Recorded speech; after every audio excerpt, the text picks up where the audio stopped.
What's up, everybody? I want to welcome you to the Sound Off podcast. This is your boy K Paper Chase. I'm in the building today, and I just wanted to start the build. So we're gonna see what we're gonna talk about today. And I've been thinking about this for a while. I wanted to do this on a Sunday, so that's the reason why I named this build Church, because I want to talk about church, and I want to really get into some things. All right. Now, let me give you a warning before we even start this. This is one reason why I said I would do the video. I think I'm going to go live later and maybe re-air the video, but I really want to talk and be able to get through this without interruptions. I want to issue this warning.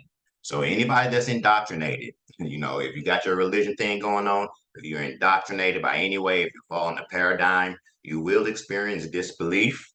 You're going to experience confusion, and you're going to experience anger as I present this information.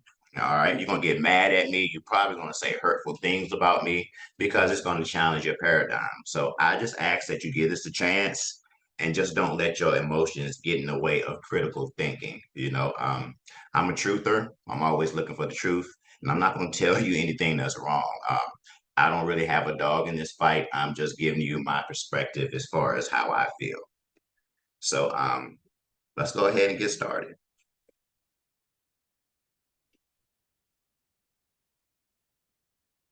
All right. Now, I will say that everything can be used for good or bad.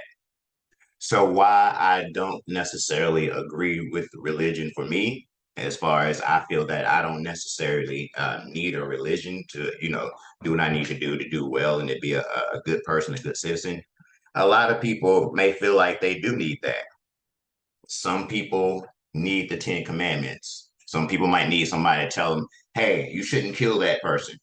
You know what I mean? Somebody might need somebody to say that they shouldn't cheat on their wife, that they shouldn't steal. And for those people, having a religion, if that's keeping them out of that kind of stuff, then that could be something that is good for them. Like I said, I'm not a religious person. I used to be a whole lot. I'm a more spiritual person. But what I believe is that karma affects everybody. And whether you believe in karma, whether you believe in religion, everything that you do, it has another effect somewhere else. So you can't do anything without impacting something else. So that's my thing about karma. And so let's just get into the religion and some things that I guess I would say that I don't agree with.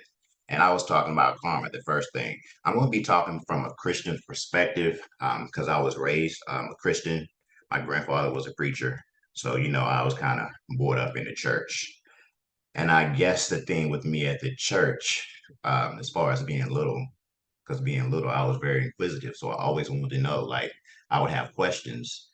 And I noticed that it didn't seem to be a learning thing. Like it wasn't for free thinkers as far as the questions. Usually they couldn't answer my questions. And I was told that to pray for understanding, you hear that a lot. Um, I was told that God is going to interpret it for me. It was never an answer, and it kind of bothered me how different people would think different things. And then they start telling me, "Well, God don't want you to know. If you don't understand it, ain't for you to know." You know what I mean? So I went through that for a few years. I read the Bible like 3 or 4 times. I mean, the King James, International, New Age. I read all those Bibles, and the thing that I got from it was that I feel like in a lot of ways, instead of empowering you, especially if you're doing everything that that book says, that takes the power away from us. So yeah, so let's talk about religion and let's talk about some of the things, particularly in Christianity, that I feel wasn't a good fit for me. Okay. And like I said, I've been in church from back in the day. So I was little. I used to go to church. But like I said, I never really felt right. I mean, now don't get me wrong. Whenever you do go to church, especially if you're experiencing something, if you experience something bad or something like that, it is an emotional release. I mean, that preacher come and pray to you. You sing the songs, you do feel a lot better. And you also feel a lot better because you feel like the preacher is talking to you.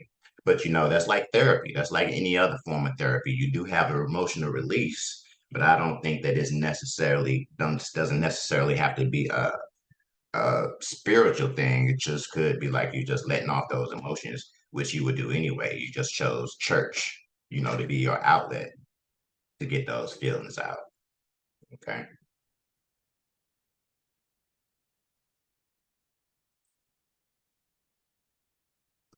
All right, now, first thing about religion, um, I have a problem. Like I said, mainly Christianity, but it teaches us that we are born evil.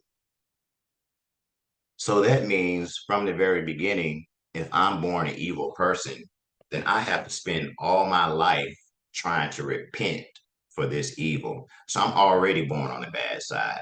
You know what I mean? And I think with all that we got going on, especially as Black folks, I don't need to be born evil in a religion too. So that's the thing. I don't feel like I should feel like I'm born evil. And now, since I'm born evil, I have to repent. And the way to repent is going to be through the Son of God. So it's telling me that I can't get to heaven unless I repent through Jesus, who is the Son of God, and He will kind of be my go between me and God. I mean, I'm getting the right interpretation, right? Jesus is sort of like the middleman. All right, so that's why I got a problem with that. I don't need a middleman between me and my creator. I talk to my creator directly. I don't need Jesus in the middle. I don't need nobody stepping on it. You know what I'm saying? I want to talk straight to the creator. So that's why I don't agree with Jesus being the middleman. Now, if you look on the board, these are all the conception stories. So if you think about it, Jesus was, what is it, 2023? 2023 years ago, this was Jesus. All of these different demigods were before Jesus. So the story has been told about 9 times before Jesus. So I just wanted to show you all that, it's not necessarily the first time that story has been told. So, all right, this is where the cognitive dissonance is going to kick in. Y'all going to get mad at me, but I got a question right here. All right, 2023 years ago, that was Jesus. Before Jesus, it was Serapis, it was Hermes, it was all these people. So if the only way to get through heaven is through Jesus, how did the people prior to this go to heaven? All right, so that tells you right there that Jesus can't be the only way to get to heaven if you believe in heaven, because Jesus is relatively new. Especially when we talk about the tens of thousands of years ago, we can even go back to history, millions of years ago. It's relatively new, so you got to be able to to look at that and just think critically. Use your critical thinking. All right.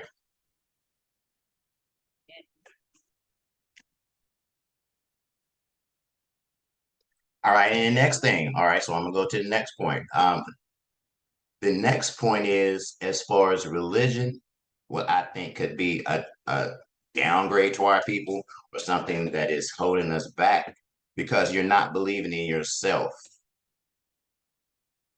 What happens is in the religion, I mean, I used to do the same thing. I get it. In religion, we're seeking knowledge. So that's why I said I read the Bible 3 times. I got a concordance. I did all that stuff. We're seeking knowledge because we know that there's something that we're missing. We want to build up.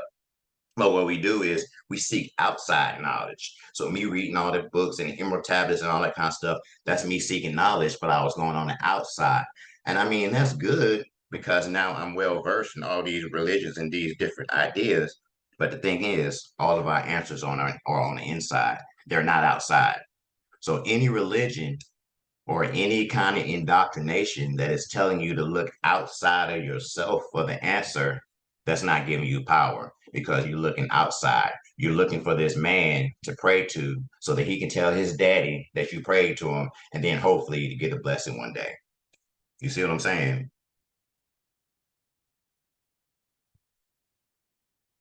So it's you got to look at it. You got to really look at it. It's the middleman, then you got to get their approval, then you got to wait. And hopefully, you'll do the right thing. They'll do the right thing. So yeah, I don't like religion because it stops you from believing in yourself and to still believing in yourself for the creator that we all are, because we all have divinity in us. We're praying to somebody else instead of doing what we can do here. Now, I don't necessarily disagree with praying.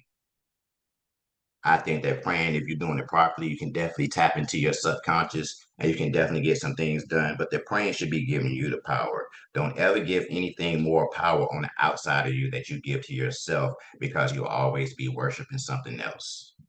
All right.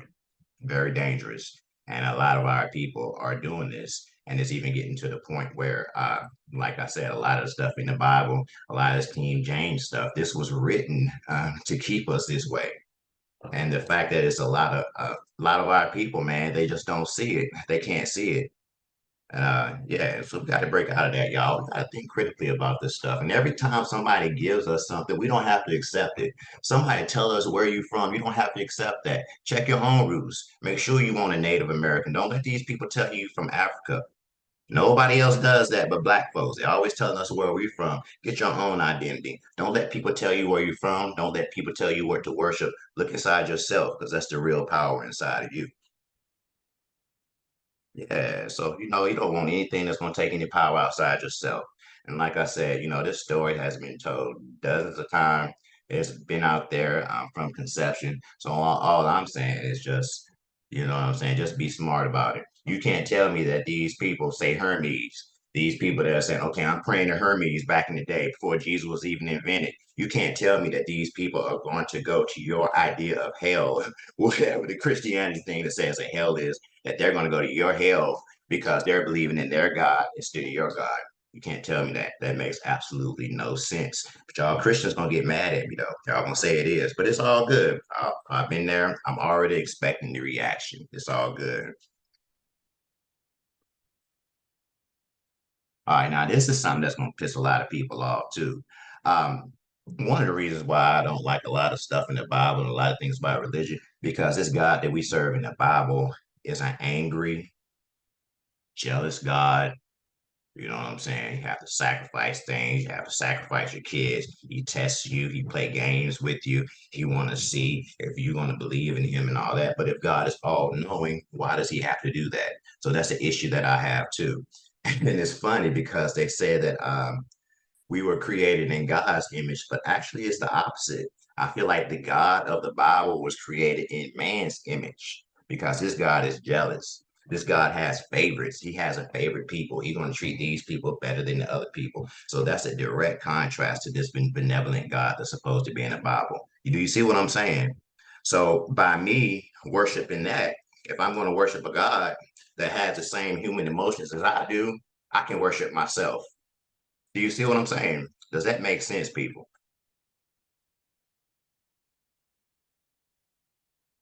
An all-knowing, benevolent God wouldn't be limited to human emotions. And the fact that you worship something that has human emotions, that can get mad at you, that can hold grudges, that can have favorites, saying that's what you consider your divine self to be. So if that's as far as you going, and if you need religion to worship something like that, then that's on you. Like I said, it's all good. I don't have a dog in the fight. I'm just trying to get you to see things critically, critical thinking. You know what I'm saying? Then you got to remember that a lot of this stuff was written, especially the King James Version, it was written for the slaves. They gave us this Jesus. You know what I'm saying? We didn't come over here with Jesus. They gave us the Jesus. And people are so into it now that they can't lose it. You know what I'm saying? Like they can't get rid of it. It's just ingrained in them, the indoctrination. And I mean, it goes deep, man. I mean, it took me years. I remember a few years ago, probably about 10 years ago, my homeboy, he had a video. He put the video and it said something about Jesus. Man, I made him take the video out. Yo, I was pissed. It just really pissed me out. And I made him take that video up out of my house, man. So I get it. I understand. But we got to come up off that, man. When you really think, you got to say, okay, what is my real links to this demigod Jesus? Just think about it. That's all I'm saying. Yeah, just think about it. That's it. Now, if it's serving you, if you're one of these people that you need the Ten Commandments to tell you not to kill somebody, or you feel like you're gonna go kill somebody, you need a commandment or whatever to do that, hey, do your thing. Whatever makes you, you know what I'm saying? Whatever keeps you from doing bad things. All right, so baptism, yeah. So that was always like, oh, let me tell you another thing. They were always like, okay, you gotta get baptized. You're not baptized, you're not going to heaven if you're not baptized. I never got baptized. When I was a kid, I don't know, it just never happened. So I was always told that if you didn't get baptized, then you weren't able to do the communion because you had to be baptized to do the communion. I said, damn, I got to be baptized. So I would hate to go to church Now, I didn't go to church all the time. Like I said, my granddad was a preacher, but we didn't go every Sunday, anything like that. But when I went to church, I would hate to go because I didn't want it to be a communion because I wasn't baptized. So I was told, hey, you're not baptized, man. You can't do the communion. So I always, you know what I'm saying, felt some kind of way about the communion. So fast forward, I'm an adult, and I want to tell you about my experience with the church as far as when I got grown. Okay, so I went to church. I forgot I went to church with somebody. I was invited to somebody's Christian church here in Richmond, Virginia. You know what I'm saying? Went to the church and they did communion. So communions. Oh shit, it's communion. Yeah, they're gonna do this communion. So I was like, all right. So they start passing it around as far as the communion. So they had the little glasses of wine that was to represent Jesus's blood, and they had the little wafers, which were the cookies to represent his flesh. Now, I had never been to a communion. I might have been to one when I was little, you know what I'm saying? But I have never been into it or took place in anything as far as the community. And it seemed weird to me because what they were doing, they were acting like the grape juice was Jesus's blood, and they were acting like the cracker was his skin. I mean, yeah, his flesh. So they eating his flesh and eating his blood. Now, Christians, let me tell you something. Y'all think that it's okay. Now, if I pulled up, I actually have one, but I'm not going to show it. I'm not going to do it today. But if I pulled up a satanic ritual of these satanic people drinking Kool-Aid or wine or whatever they use for the fake blood and eating something for the fake skin or the fake flesh, they're doing that as part of their ceremony. It's cannibalism. It's ritualistic cannibalism. It's vampirism. You're drinking blood. You're acting like it's blood. That's the same thing these people do. All of these groups and stuff, the Illuminati, they don't kill people every time they do a ritual. They're not killing people. They're doing what the Christians do. They get some Kool-Aid or some blood. They're doing their rituals and they're acting like it's the blood of the person they killed. And they're eating and they're acting like it's the flesh of the person they killed. Exactly the same thing. Absolutely no difference. No difference. Now you're mad at me now, right? Now, like what I said, I started to show it, but I said, you know what? I'm not going to even put myself out there. I don't have to do all that. Either they take it or they don't. But I'm telling you, it's exactly the same thing. So, because you've never experienced it or never looked outside your paradigm, you're ignorant to the fact that this goes on other places. But remember, you've been told not to look anywhere else because your God is jealous, remember? So you can't even pick up another book or do anything because he doesn't want you to know about the knowledge of the good and the evil. You see what I'm saying? So it's a lot of stuff to think about, a whole lot of stuff to think about. So, like I said, man, I don't want to talk too long. I just really want to get this out, but I am gonna go live. So I'm gonna play this again. I'm gonna go live with it, and then I'm gonna be able to take everybody's questions and stuff. But I want to get through most of it without any interruptions. You know what I'm saying? And so the last thing that I want to say, just think about it. What if as far as the Christian church, the God of the Bible, what if God is really the devil? And what if you are representing Satan and worshiping Satan and they done told you that it's God? You're not even able to critically think hard enough to see any contradictions or anything because it's told you not to look at other stuff. It's scaring you. It's telling you there's spirits out there. Don't look at anything else, because something's gonna happen to you and you haven't done it. And what if that's really the devil? You see what I'm saying? So definitely go back and look at my video that I did Friday about being woke because it's talking about balance. So that's why you got to have that balance. If you too far on this Christian side, on this Bible side, what if it really is the devil that you've been worshiping? You're going to hell or whatever the devil got planned for you. You know what I'm saying? That's why you have that balance. We stay right there in the middle. So if our shit is wrong, I'm still balanced. I'm still good. You feel me? Still good. Yeah, so that's all. I just wanted to have a quick build. Yo, I'm gonna go ahead and I'm gonna play this. Didn't want to do no advertisement. I'm just gonna drop the video. Y'all catch on to it. Hopefully you will. Yo, be sure to like and subscribe. Please like and subscribe to the page. A lot of people are doing searches. They putting paper chase and they're doing searches. If you subscribe to my page and then you hit that notification button, every time I go live or release a new video, you'll automatically see it. So yeah, go ahead and do that. And that way, you know what I'm saying? You'll always be up to date. But yo, I want to thank you for joining today. We're going live later on today with this church. I want y'all to come to church. Let's get some worshiping on up in here. All right, peace out. Sound off.